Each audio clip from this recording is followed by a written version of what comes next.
of the concerns that I've heard about using this software compared to our current workflow is importing multiple things at once. I know we have a lot of these assemblies, like some of the ones that I sent you, are sub-assemblies of larger assemblies that can sometimes contain thousands of parts within them.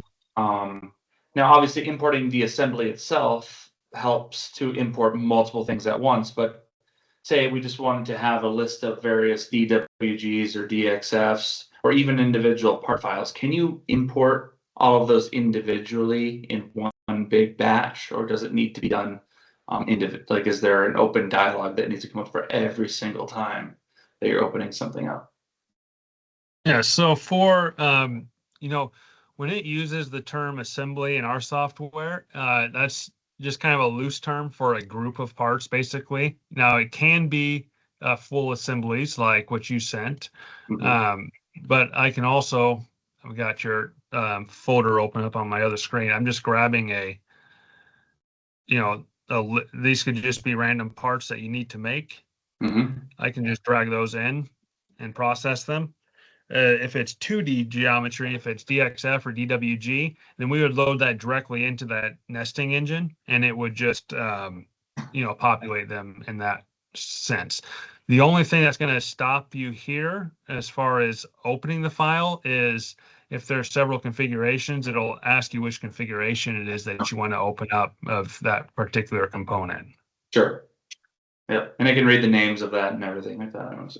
Can you tell us? Yes. And every part individually. I don't know, but that's because I'm like just seeing this and like, well, why didn't they mention anything like this the last time we talked? Yeah. We were told last time that we were talking with one of your reps that we had to open them up individually. So that was one of the reasons that previously we weren't particularly interested in the software.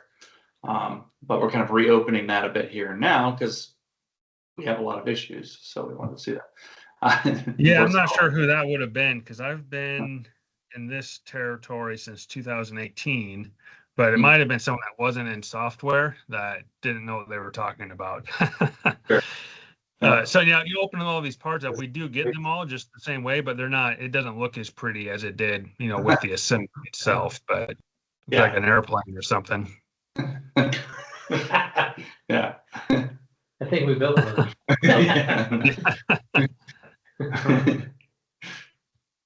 Yeah, okay. Run in there. But yeah, so that will open up that way. So and same thing with DXF files. It's just rather than doing a production designer, since we don't have to run it through here. Now with those, a lot of your DWGs had a lot of extra information on it. We would want to have those layers structured, so it's just extracting out the flat pattern. Yep. Like I think I showed, I'm not sure if you saw it in the demo video or not, but like if I bring in, let's go to document, CAD data. So here's a cabinet assembly. This one's 6 different layers. So when I bring this in, see, it has the title block and the drawing and the bin lines and, and all these different views, but everything's on different layers. So whenever I actually switch it over to the processing, it just brings in this flat pattern. Yeah. And then I can actually convert this into a 3D model from here. So it'll give me that video demo they sent out where it could actually create the 3D based off of the 2D.